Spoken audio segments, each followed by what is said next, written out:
Hey gearheads, and welcome to Garage Talk. I'm Corey and this is a 2024 INFINITI QX55 Sensory all-wheel drive. A very nice, very stylish entry into a very competitive luxury crossover segment. Are the looks of this one enough to make you buy it over some of its stiff and ever-growing competition and even some of its aging competition? All that and more. Stay tuned.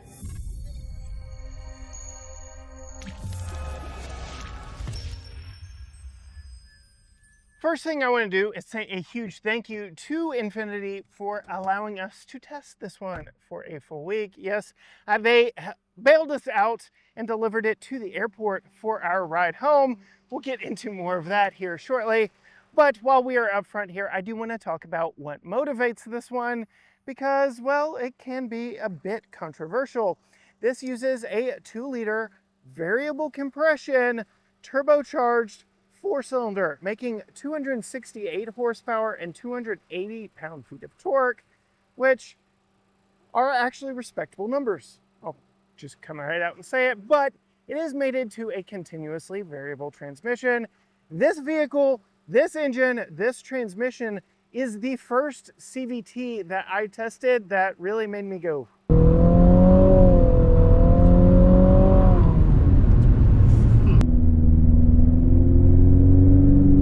this is not a performance engine.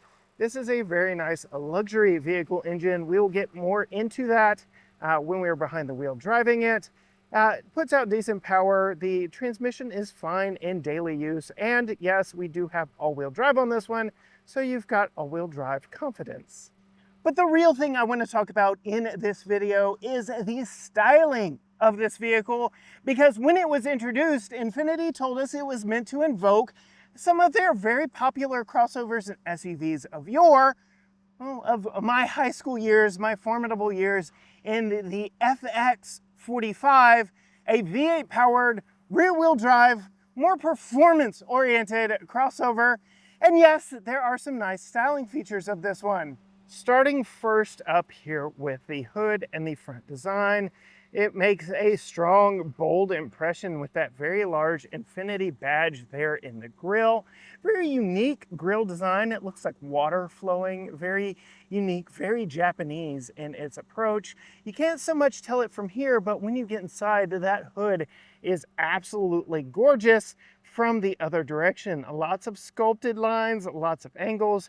You can kind of see from here just how angular or curvaceous that hood is. But coming in here is where you'll really appreciate the design of that hood. It just looks so nice sitting here in the driver's seat. That kind of 3-bulge curvaceous design up here on the front really gives you a very nice view as you're driving this around town. So if we're going to talk about styling, we really have to start here with the profile, because this profile, this silhouette, this line that comes back here, the raking roofline, the coupe-like look, the athletic stance of this is really meant to invoke that old INFINITI FX45 from my high school years. Does it really tug at my heartstrings the same? No, it is a very beautiful design and is very much in line with all the SUV coupes that we see on the market, but it doesn't quite do it for me in the same way that one did. So if we're going to talk about styling and its competition, the one that comes to mind most obvious to me and one of my favorite in the segment is the Genesis GV70, a vehicle that I absolutely love here on the channel and have smiled in every iteration we've gotten, whether it be the 4-cylinder, 6-cylinder, or the all-electric version. Though I will say the styling and proportion of this remind me more of Genesis's all-electric crossover in the GV60, albeit with a slightly less controversial style all the way around. Let me know in the comments which of those vehicles you would prefer over this one. But the vehicle I think most lines up with this and will be most cross-shopped, or at least should be most cross-shopped against this, is a vehicle platform that is actually older than this in Cadillac's XT5 crossover, the brand's most popular crossover, and one that is in desperate need of a refresh. kind of like this one, but we'll get into that on the inside. Both start off with a 2-liter 4-cylinder under the hood, although Cadillac does give you the option of a V6. Pricing is in line, size is in line, and I think both are going after the exact same demographic and same market. Both of those seem like vehicles that would appeal to my parents, or in the case of this one, my mother-in-law, who swooned over this when she saw it just yesterday. This is very much a mother-in-law car. It is very nice, comfortable, stylish, and luxurious, all of which we will get to more when we are behind the wheel. But before we go, I did want to give you a close-up look at the style and talk about some of the fine details that you can't see in those wide shots. Again, that very big Infiniti badge there in the grille does hide all your safety systems, your radar, adaptive cruise control, things like that. LED fog lights, running lights, turn lights. They are adaptive LED headlights, so that works very nicely. Very nice grille up front that we already talked about. Coming around to the side, we do have black plastic wheel arches, which is a little less luxury. You would expect that to be gloss black plastic like you see around the fog light housing up front. You get some nicely styled 20-inch wheels wrapped in Bridgestone Acopia tires. This is not the first time I've seen Bridgestone Acopias on a vehicle. I do believe parent company Nissan has a very strong deal with Bridgestone. I see a lot of Bridgestone tires on their vehicles. These are 255/45 RF20 Bridgestone Acopia tires. And then down the side, we get a mixed use of bright work. We have chrome door handles, but satin mirror caps. I really wish they leaned more into this kind of satin silver versus all of the shiny chrome. Just gives a more premium look, that satin look, and you get satin around the windows, but chrome on the door handles. It's a little interesting, the mixed use. Of course, yes, we get that SUV coupe-like roofline back in the back, and coming around to the very rear, all LED lights back here, including the turn signals and all of that back in the back. Nice Infiniti badge, though it is the old logo. All-wheel drive QX55 down low. We do have quad exhausts, though the visible exhaust tips are fake. You can see they aren't even connected to the exhaust themselves. And then to open the hatch, you can see we've got a button hidden there in the Infiniti disappearing road into the horizon, which does open up the hatch nice and wide, though again, because of its SUV coupe-like shape, you do give up some cargo space, especially to that Cadillac XT5 I referenced earlier. You can see we have a 60/40 split folding second row seats. They are reclining. They do slide forward and back, so I like that a lot. Decent amount of space back here. We get a little bit more underneath that hinged section there, but when you open it up all the way, you can see it's Velcroed, but then, yeah, we've got the battery and subwoofer for your Bose sound system, so you're not really going to be storing anything down there. You don't have a spare tire, so a little short on those options there. It is a power operated hatch that is adjustable, so you can do that there, and then you can power close it with that button right there. Before we move inside, I do want to show you the key. Typical Infiniti key. I like how Nissan and Infiniti keep these small and very slender. They don't take up a lot of room in your pocket, your purse, wherever you keep your keys. You can, because it has a proximity. You have remote start, lock, unlock, and hatch, panic button, and you can deploy a physical key. But as mentioned, you can keep it in your pocket, your purse, wherever it is proximity. We do have passive entry on all 4 doors, which is a nice touch. You can lock it by pushing that button right there. Again, chrome, satin, satin. Let me know your thoughts on all the mixed use of materials out here. Opening the doors, you can see we get a nice look on the inside. Some wood trim here, some more chrome, some bright work. You get auto windows all the way around, 2-person memory seat, folding mirrors, and lockout, all that good stuff there. 8-way adjustable seats with 4-way power lumbar. These are semi-aniline leather seating surfaces, so that is very nice. You can opt for red, though we've got some cream here. They are heated, they are ventilated, all of which are very nice. You pop in here, you can see you still get analog gauges back there in the back. So for my mother-in-law, who may not love technology as much as I do, there you've got some analog gauges, though you may have seen earlier, we do have a head-up display up here that gives you all the pertinent information that you might need right up there. So that is a very nice addition. As we look around the cabin of this, you can have all your controls here, your fog lights, your brightness, your lights, and some things here. Though we have one poverty blank, which is very interesting in what is supposed to be the top trim. Heated steering wheel, hatch button right there, all your controls for changing the information on the screen here. You can even control what's over here with these buttons and lots of buttons. I will say we hopped into this after landing at the airport at 7 o'clock, going through customs, doing a bunch of fun stuff like that. So it says a lot how easy it is to get in a vehicle and operate everything. And I had a little bit of a time figuring out how to adjust the head-up display height. You have to dig through some of the menus here. So this is fairly easy to get in and use, though it is not the best in the segment. You can see we have dual screens here for infotainment. I kind of like it, though it's kind of dated. You can see just how aged that looks there. It does have wireless Apple CarPlay and Android Auto, though I am shooting on my iPhone right now, so we don't have that currently working. You have this screen down here, which I really like that it does a lot of different things. You can go to your audio, you can go home, where you can select CarPlay right there. You can do all your climate control functions, though you still get hard physical buttons for a lot of that stuff. So redundant controls is very nice. Heated and ventilated seats that remember where they were set. So I like that a lot.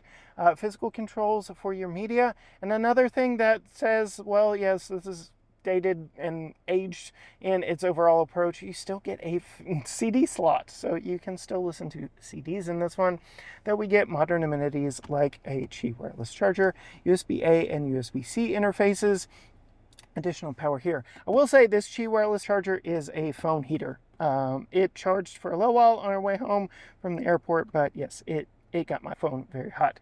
A couple of cup holders that are kind of far forward, and if you have a Route 44 from Sonic or something, you're going to be blocking some of your controls here. Engine start button, this is how you turn the vehicle on. Very oddly placed, though it's not hidden behind the steering wheel in what would be like this area, so I kind of like that. A digital gear selector for your CVT that has lights on it to show you what gear you're in, but it also displays there on the gauge cluster.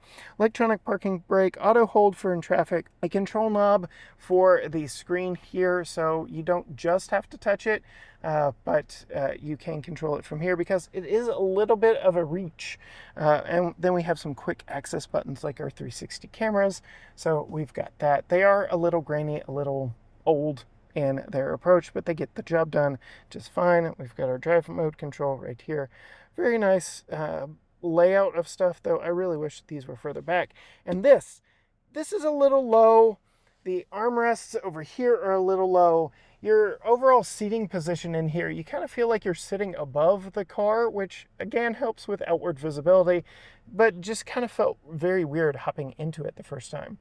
Again, the design is very nice. You've got all that sweeping accent of wood there, but we've got an asymmetrical design here with the dash, with that accenting color. I like it. It's different and unique, kind of stands out. Storage in the doors. Storage here, it is damped, it is felt lined, though it is not too enormous in there, so a little bit of compromised space. Coming up above, standard sized sunroof in this one with a manual shade. Get a few controls here. Coming to me, let's see, holding my phone, don't want to hit the buttons. Decent headroom, really good headroom. But now let's check out that back seat. Moving to the back seat, just like the front, we've got proximity, passive entry doors there, repetition of the materials, so you're not a second-class citizen back here. Same with the seat design.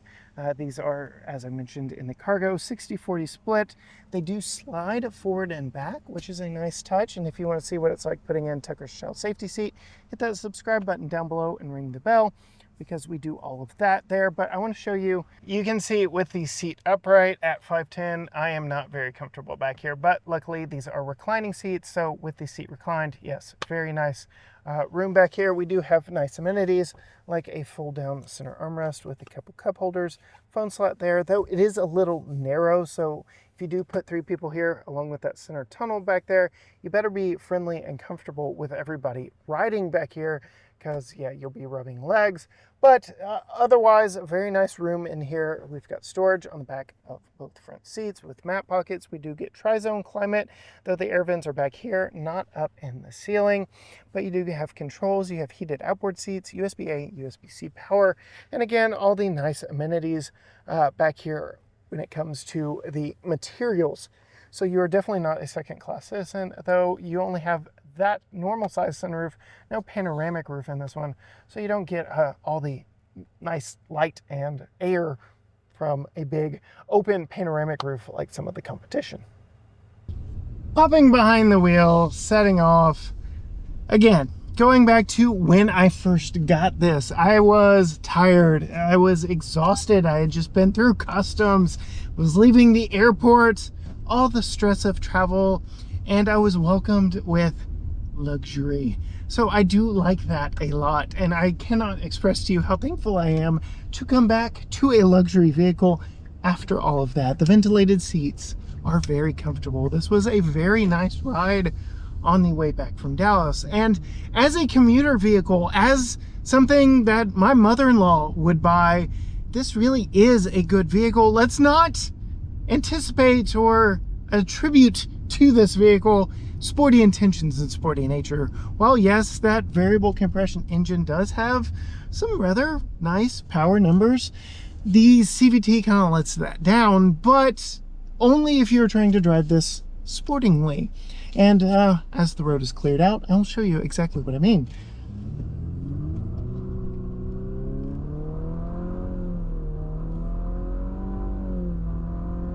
It simulates shifts, but it's just okay. It's nothing exhilarating. It doesn't throw you back.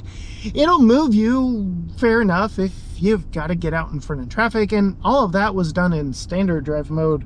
I do have variable drive modes here. I've got Eco, Standard, Sport, and Personal, and putting it in Sport, I can hear a little bit more, and it's a little bit more responsive. I don't know if you noticed the lag of when my face said we were supposed to be going and when the vehicle decided we were actually going to start going.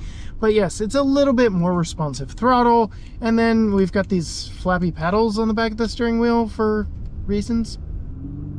Otherwise, commuting around in this, especially in sport mode, you can hear a whole lot more. I'm pretty sure that's piped in through the Bose 16 speaker sound system. But putting around in this, it's completely fine. CVTs, when geared right, are kind of unnoticeable, which is really what you want from a transmission, no matter how many gears it has. But there's no sporty nature to this vehicle. Sport is a little misleading, but yeah, still a little too much lag.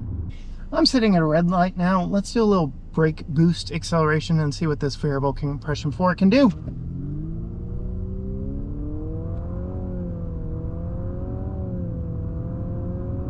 It's all right, we're moving quick. I like it. That was 60, so it's plenty quick. It's just not the sporty, exhilarating kind of feeling you'd get from a Genesis GV70, for instance, or maybe even that V6 powered Cadillac XT5. Not quite sure. Haven't spent a lot of time with that one, and as I mentioned, that one's getting a little old.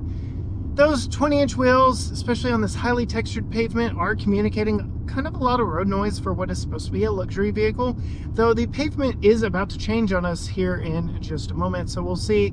Getting to more normal pavement, yeah, okay, it's nice. The ride has been very comfortable, not too harsh, not too floaty. I've really enjoyed the ride. Visibility is good, and I really like what Nissan Infiniti does for their blind spot monitors. You'll see as this Jeep comes up next to us, the light is actually inside the vehicle, so it's a little more obvious to me in all situations here in the cabin when there's somebody in my blind spot versus it being on the mirror itself. I'm pretty sure that makes the mirrors a little bit cheaper because you don't have to worry about lights or anything in the mirrors. But again, hopping in this in DFW traffic and trying to leave the airport in a stressful situation, it has been very comfortable. It is a very pleasing environment. There's nothing upsetting about this vehicle. There's nothing, I would say, like overly in your face about this vehicle. It's just nice, it's comfortable, it's agreeable, it's not offensive in any way. It's just here, and it's not a bad thing. It's a nice, comfortable luxury vehicle that for most people would be more than enough luxury. But I want to know from you, is all of this that I've described to you worth $62,000 as this one is equipped? Because some of the stuff is a little aged in this. We have actual analog gauges, but some people prefer that. These screens here, while we have touch screens on both of them, the resolution is a little low, even though Infiniti claims on their website HD. So that's not the best. And the graphics and stuff make it a little bit dated. I feel like this is a platform that is going to look very dated very soon. Kind of already is showing its age. I mean, we have that CD player after all. But I don't know. Is this worth $62,000 to you? Or would you be shopping another brand? Perhaps one of the competitors that I mentioned earlier? Or something else entirely? Let me know down in the comments. While you're down there, hit subscribe, follow, like, comment, all the things to help us out with the algorithm. Find us on all social media platforms: Facebook, Instagram, X, TikTok, Threads, YouTube, you name it. Everything is at GT Garage Talk, or you can go to gtgaragetalk.com. As for me, I'm going to enjoy my last few moments with this luxury vehicle from Infiniti, because it's already quite warm and these ventilated seats are doing their job quite nicely. Until next time, gearheads. Bye. Don't pull out in front of me, Honda. Ah, Honda.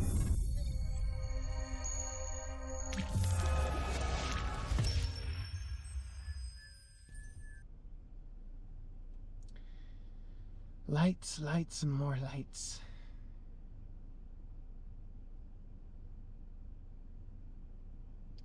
Don't overheat, anybody. Should hope you're still recording. Oh, come off it.